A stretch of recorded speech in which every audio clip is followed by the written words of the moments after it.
Okay, ladies and gentlemen, if you're watching this video, you are absolutely watching from my YouTube channel. Thank you very much for being here to watch this video. And if you haven't done it yet, you can absolutely subscribe. What we're going to be talking about is the primordial chaos essence that actually predates the light of our multiverse. So let's just get right into it. So whenever we're talking about light, we're not talking about good. And whenever we're talking about darkness, we're not talking about evil.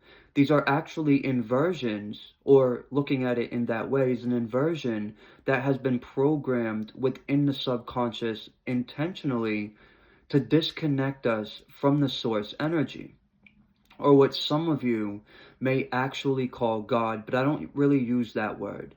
But when we're talking about light, we're talking about formation. We're talking about order. So to give you an example, a soul, a planet, a solar system, a galaxy, an entire universe, we can say, is light, an extraterrestrial intelligence, a spirit, whatever it is. Now, darkness is going to be what it all exists within. So we can imagine ourselves as existing within a big womb, right? We all come from our mother on the physical plane. So on an even deeper soul level, we come from this cosmic womb. This cosmic womb is actually the primordial chaos. It is the nothing, but at the same time, it is infinite possibilities, infinite probability that are all taking place at once. And we call it the primordial chaos because in relation to our perception, we just can't fathom how something can be everything but nothing at the same time. So it can seem very paradoxical in nature because the amount of information that is stored within this space waiting to become polarized light. So once again, a soul, a solar system, a galaxy, anything that's coming into creation and is taking form as light, anything that is, associated with that dark motherly space of infinite probability is going to be, the darkness, is going to be the primordial chaos. There's a lot of mass collective programming that goes into disconnecting us from this energy because this is actually how we create authentically. Think of a battery. It has two sides. It has the positive and it has the negative, and both are needed to create power. So even though it gets much deeper than positive and negative, you can think of this dark primordial space being the negative, and then the positive is what comes from it, and together they create power. Together, entire solar systems, galaxies, and universes are ultimately formed. Now, when we're looking at the Kabbalistic tree, we have, let me grab it right here. We have the fruits, which are going to be these energetic centers right here. This, you can look at this as the branches that are extending to the heavens and the trunk that the branches are connected to. And then we have the clip-off. I don't have a clip-off diagram, so we're just going to flip this upside down, which is actually the roots. This entire tree floats within the void itself, within the Great Mother, within the womb. So it's the primordial chaos that actually brought into existence the tree of life.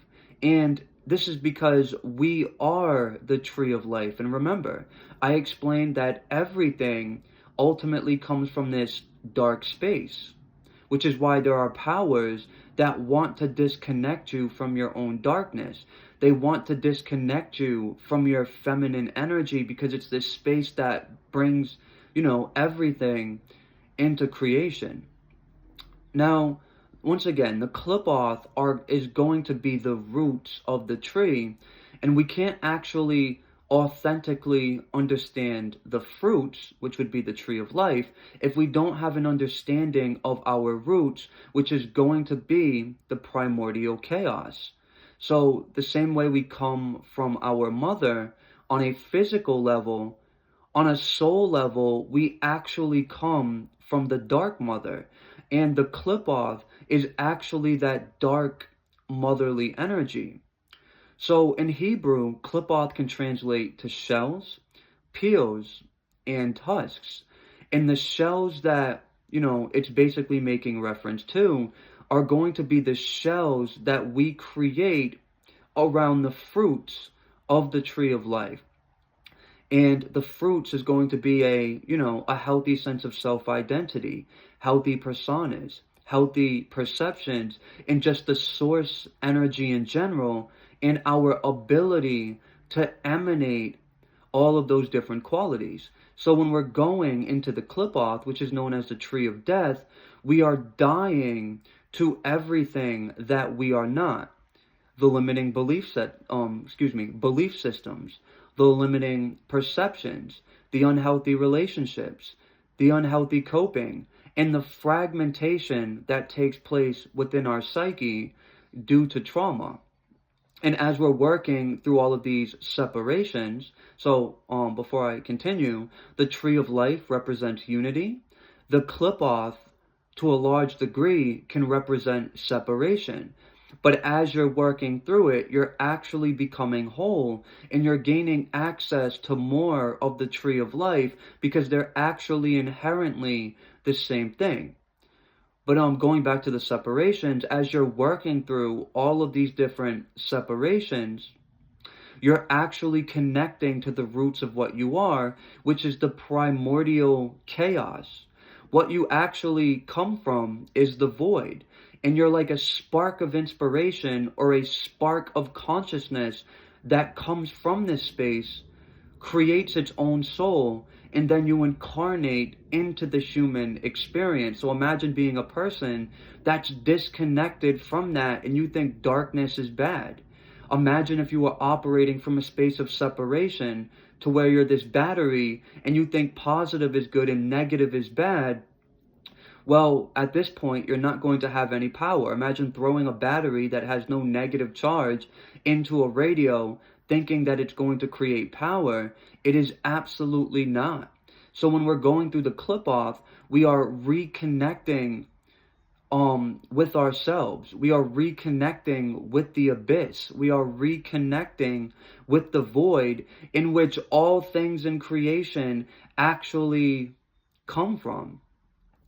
So the clip-off journey can be very intense, not only because we're working with these very dissolving energies of primal chaos, which just naturally have a breaking down effect on the human psyche due to a lot of the energetic patterns that are existing in our system and the programming and conditioning that we've been through that's now getting pressurized by that energy, which is always going to bring us back to our original state.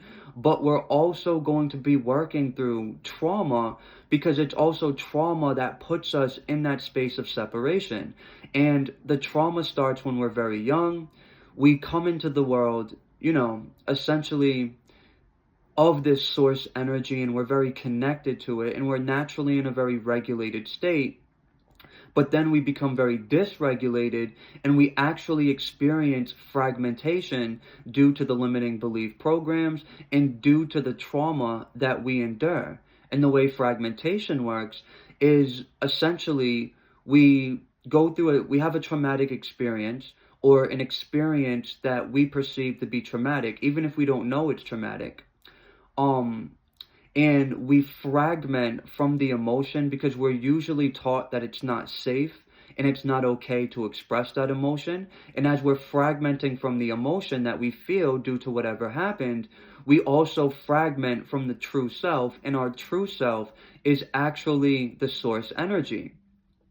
And all of these fragmentations over time, they weigh very heavy on our consciousness, and we just get farther and farther away from the source energy consciousness to where now we're not, even though we are the tree of life, a lot of people actually get stuck down here in Malkuth to where that's all they're actually really perceiving, when in reality there's all of these other energetic centers, all of these other fruits that, we could be accessing. So when we're going through the clip-off, we're going back in time essentially, and, we're working through the traumas that caused the fragmentations to take place in the first place. We're going into the roots and we're reconnecting with what we got disconnected from. So the clip-off could be a very challenging experience for that reason. We're working through the very things that we suppressed a majority of our life. This is going to be the trauma. This is going to be the heavy emotions that are actually directly associated with the trauma. And a lot of us, we spend an entire, a majority of our lives actually creating an identity, creating a belief system, creating perceptions to protect us from the trauma that's in our system. So you can think of like a lot of the belief systems we have, a lot of the perceptions and the identities as being like a dam. And this dam basically blocks us off from what's on the other side of that as we're constructing the dam, and that's going to be like the waters, you can think of it as, of our trauma and of, suppressed emotional resonance.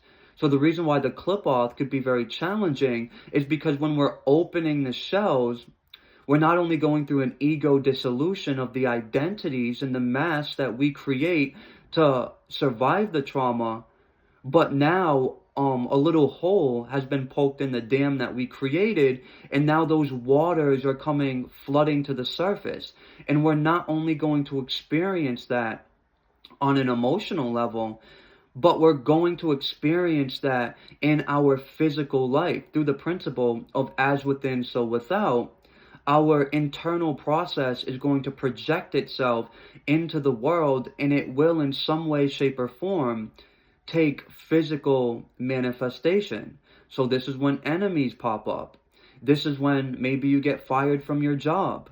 This is when relationships that you were in for a while, whether it be friendships or like, intimate partnerships, they begin to change, and you have to die to those things and you have to let them go, because a lot of the time, without knowing it, they're a part of the shell that we created. So remember, clip-off can translate to shell. And when we are working through the shells of the clip-off, which is going to be the clipothic spheres, we are dying to the shell that we created. This also means dying to the artificial reality that is a byproduct of that shell. So once again, this could be the living circumstance. This could be the job. This could be the relationship. And of course, this is going to come with the belief systems that you created, the perceptions, and the identities as well. So this is a very dissolving experience, and there's a lot of very heavy emotions that come with it. A lot of sometimes very dark, mental states that we go into as a result of that emotional resonance coming up and certain memories coming up from the unconscious. And there's going to be physical catalyst that's going to come with this as well.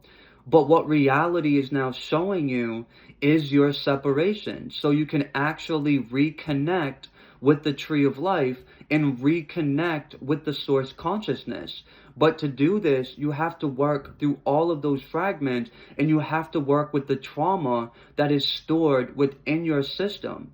And as well as you're doing this, you're connecting with the primordial chaos energy currents, which are actually the root of what you are. We have the yin and we have the yang. The yin is the primordial chaos. The yang is going to be the order. It's going to be the light. It's going to be the formation that comes from that. In order to create, any sense of formation or manifestation in our life that's authentic, we also have to connect with the other polarity, which is the primordial chaos. In working through the clip-off, I have been through a lot of catalysts. I have died over and over and over and over again to certain relationships, to certain circumstances, certainly to certain belief systems, to certain perceptions, to certain identities, to certain, you know, ways of viewing the world, definitely to unhealthy coping. So when I got into Klepothic initiation, I had a lot of unhealthy coping mechanisms that I needed to die to, and over time, the initiatory process itself gave me no choice but to give those things up. And I just intuitively knew that maybe things would have got real ugly for me if I didn't give up those, you know, addictions and unhealthy coping mechanisms and things of that nature. And I'm going to be making content on addiction as well, but we're not going to go too deep into that here. So the clip-off is going to be a process of letting go. You know, whenever we're talking about the tree of death, we're talking about death energy, and we're talking about having to let go of things. And this could be the hardest part for a lot of us, because not only are we programmed to be afraid of death, and programmed a lot of the time to think death is evil. And this is a very intentional programming that the major industries utilizes. But as well, we form a lot of attachments. We form identity attachments and identity addictions. We form attachments to certain relationships and things of that nature that are actually artificial, and we're creating from the artificial self space, from the what I like to call the false self. But the clip-off is going to pressurize all of those things so you can finally die to them and you can let them go. When you're working with the tree of death, you are going to die many times over. You are going to die continually. You're actually dying to everything that disconnects you from that void space within yourself, from that abyss space within yourself. A lot of people, when they're working with the Kabbalistic system, actually don't cross the abyss because they're not able to die. So whether we're talking about the Sephiroth abyss or the Clip-off abyss, it's going to take the ability to let go of things, and it's going to take the ability to die. And the more death energy that we're actually able to alchemize into our body and into our energetic field, the more we are able to come out of that abyss space or out of the void space and recreate ourselves. Going back to the tree of life, the tree of life is all about creation. We're accessing the fruits of creation, and we're learning how to emanate. When the tree of death is actually all about dying. It's all about going through a process of subtraction so we can learn how to emanate and learn how to access the tree of life, which is what we are at our core. And we're also the tree of death. We are both positive and negative polarities, and it's both positive and negative that comes from the same source energy that we all are. So when we're going through the tree of death, we're dying to the fragmentations, and we're dying to all of the separations to reconnect with what we are underneath the surface of all of that, which is the source energy. And we're doing this by going into the abyss, and we're doing this by going into the void, which is actually what source uses to create all things, to create everything that you can possibly imagine. But if we don't understand the tree of death and we don't understand the roots, well, we're not going to be able to connect with the juicy fruits of the tree of life. And that's kind of what I wanted to communicate today. Everything is connected to the primordial chaos. Everything comes from the primordial chaos. And if we're disconnected from that primordial chaos, we're disconnected from our ability to create. And, there's a lot of teachers, even like the Jewish rabbis and stuff like that, they teach that this is everything, that this is the all in all. But they would look at the tree of death as being like, basically the garbage or the leftovers. But there are no leftovers when it comes to creation. Everything has a purpose. And to have life, the tree of life, we also have to have death, the tree of death. And once again, I believe I talked about this earlier in the video, but there's a mass collective conditioning to actually disconnect us from the energy of death, because when we're disconnected from death, usually we're going to have an artificial identity construct, and we're not going to be able to recreate ourselves and connect to the essence of what we actually are. So, yeah, essentially, that's what I wanted to share. If you sat through the whole video, thank you very much.